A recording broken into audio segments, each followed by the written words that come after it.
আপনি প্রথম দিন কত টাকা নিয়ে বের হয়েছিলেন রাস্তায়? প্রথম দিন 1500 টাকা নিয়ে বাইরে এসেছি। এখন আপনার যত টাকা বিনিয়োগ করেছেন সেরকমভাবে কি লাভটা আসে? না, এটা লাভটা মানে আসে না। ধরেন যেটা বিক্রি করতে পারি সেটা দিয়ে আর একটা কিছু কিনি, আবার একটা বিক্রি করতে পারলে আর একটা দিয়ে কিছু কিনি, এমন করে মানে বর্তমানে আমি বাড়াইতে আসছি মানে দোকানের মানে মাল সাবানাটা। তাতে আপনার প্রতিদিন মানে কত টাকা থাকে? এই যে 500-600 থাকে। হোল ডে আপনি সকাল 7টা থেকে রাত 10টা-11টা পর্যন্ত কাজ করেন, এই দীর্ঘ সময় কাজ করেন, মা চিন্তা করে না?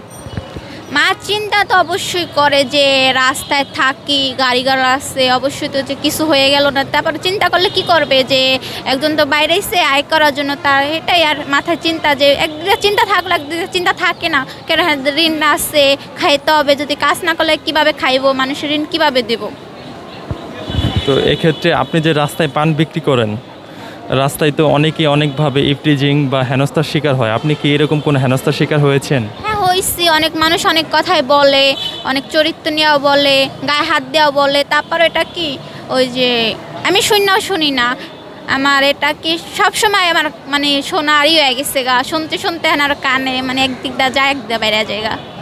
আচ্ছা, আমরা যেমনটা জানলাম যে ভালোবেসে বিয়ে করেছিলেন, তো ভালোবাসে বিয়ে করার শেষ পরিণতি কি এই হয়? আমার ক্ষেত্রে বর্তমানে দেখতেছি ভালোবাসে মানে বিয়ে করাটা শেষ মুহূর্তে এটাই হইতাছে, যে আমার মতন যে কেউ থাইকা থাকে, যদি ভালোবাসা থাকে, তাহলে যদি কোনোদিন লাইফে দাঁড়ায়, তারপর মানে কিরো ভালো মানুষের সাথে মানে ভালোবাসার মানুষের সাথে বিয়ে করুক। যে লাইফে যদি না দাঁড়ায়, বিয়ে না করাটাই বেটার আমার কাছে। আপনি কি পড়াশোনা করেছেন? হ্যাঁ, আমি পড়াশোনা করছি অল্প, মানে কিছুটা করছি, বাড়ির সমস্যার কারণ করতে পারি নাই। আপনার ভাইরা আপনার কোনো খোঁজ খবর নেয় না? ভাইরা তাদের সংসার আছে, তাদের সংসার নিয়ে আলাদা থাকে, তাদেরও দিন আছে, তারা তো মানে তাদের পেট চলে না, আমার পেট কিভাবে হারা চালাইবে। আচ্ছা, আমরা একটু জানতে চাই যে আপনার ক্ষেত্রে আপনার কাছে এখন ভালোবাসার সংজ্ঞাটা কি মনে হয়? আমার ক্ষেত্রে ভালোবাসার সংজ্ঞাটা মানে কি, আমি মনে করি ভালোবাসাটাই মানুষে ভালো না। ভালোবাসার চেয়ে মানে ধরেন যে একটা ভালোবাসা হচ্ছে কি আবেগ, আবেগ যদি কখন পরে আবেগ শেষ হয়ে গেলে মানে চলা জায়গা। আমি কই ভালোবাসাটাই মানে না ভাষাটাই ভালো। আপনি যে এই স্বল্প একটা পুঁজি নিয়ে যে ব্যবসাটা করছেন, আপনি কি চান যে আপনাকে কেউ সাহায্য করুক, যাতে একটু ভালোভাবে ভালো অন্য কিছু করতে পারেন, এরকম কি আপনি চান? হ্যাঁ, আমি অবশ্যই চাইবো না কেন, আমি চাই। বর্তমানে যে মেয়েটা নিয়ে বেড়াইছি, মানে এটা কষ্টের জন্য তো বেড়াইছি, কারণ যে এখানে আমার বর্তমানে টাকার প্রয়োজন। এখানে আমি সারাদিন রাস্তায় রাস্তায় ঘুরে এমন দিন যে আমি না খাওয়াও থাকি। এই যে কয়দিন বেড়াইছি আমি কইতে পারি না দুপুরের খাবার কি, এটা রুটি কলা খাই আমি সারাদিনটা পার করে দিই, এই রাত্রে যা ভাত খাই। এক্ষেত্রে আপনি কেউ যদি আপনাকে সাহায্য করে, আপনি কি সেটা নেবেন? অবশ্যই নেব না কেন, এটা আমার বর্তমানে আমার যদি কেউ মানে সাহায্য করে, যদি আমার উপকার হয়, তাহলে আমার অবশ্যই করবে। যেটা আমার বর্তমানে উপকার হবে কি, ধরেন আমি টাকার খাতিরে আজকে বাইরে এসে টাকাটা যদি আমি পাই, তাহলে ধরেন আমি একটা যে ভালোবাসি মানুষটা যদি আমি টাকার খাতিরে তারে পাই, তাহলে আমার ভালো না, আমার সংসারটা বেঁচে গেল। আপনি ভালোবাসার জন্য আপনি এখনো চান যে তার যৌতুকের টাকাটা পরিশোধ করে আবারও তার সংসারে ফিরে যেতে? আমি চাই না আমি চাই না আর একটা বিয়ে করতে। আমি চাই না যারা ভালোবাসি তারে নিয়ে সারা জীবন থাকতে।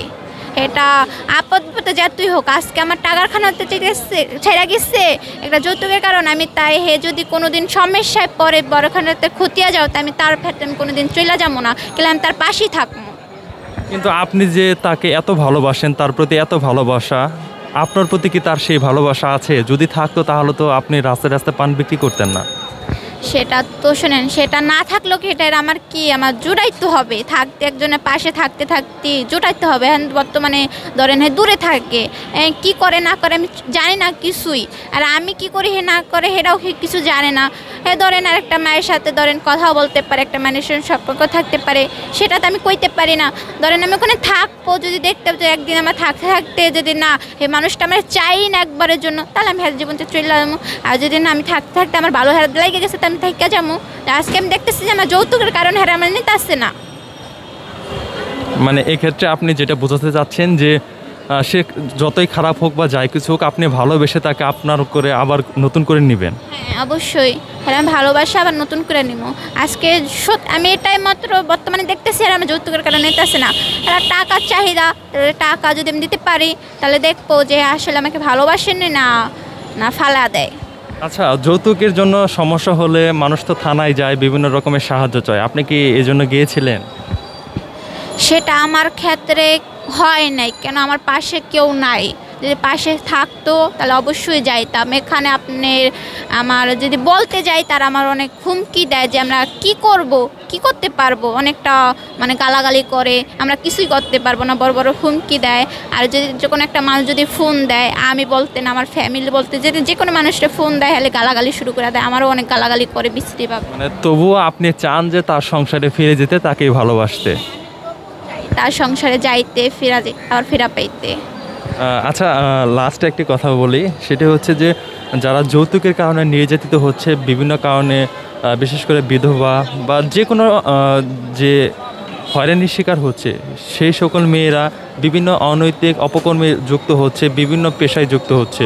সেক্ষেত্রে আপনি ভিন্নভাবে নিজেকে উপস্থাপন করছেন, একটি স্বল্প পুঁজি নিয়ে ব্যবসা করছেন।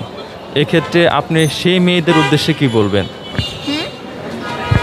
সেই সকল মেয়েদের উদ্দেশ্যে আপনি কি করবেন যারা মানে অসহায় হয়ে অল্পতেই ভেঙে পড়ে এবং কি বিভিন্ন অনৈতিক কাজে যুক্ত হচ্ছে?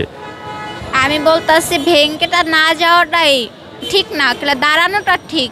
যে তো মানে মানে ভাইঙ্গা পড়াটা ঠিক না। একটা মানে মেয়ে তো শোনেন, মেয়ে বলতে সবাই একজন মেয়ে আছে, অনেকজনে ভাইঙ্গা পড়ে। আমি কেউ একটা মেয়ে যে না মানে ভাইঙ্গা পড়াটাই নট ঠিক, যে দাঁড়ায় না ঠিক।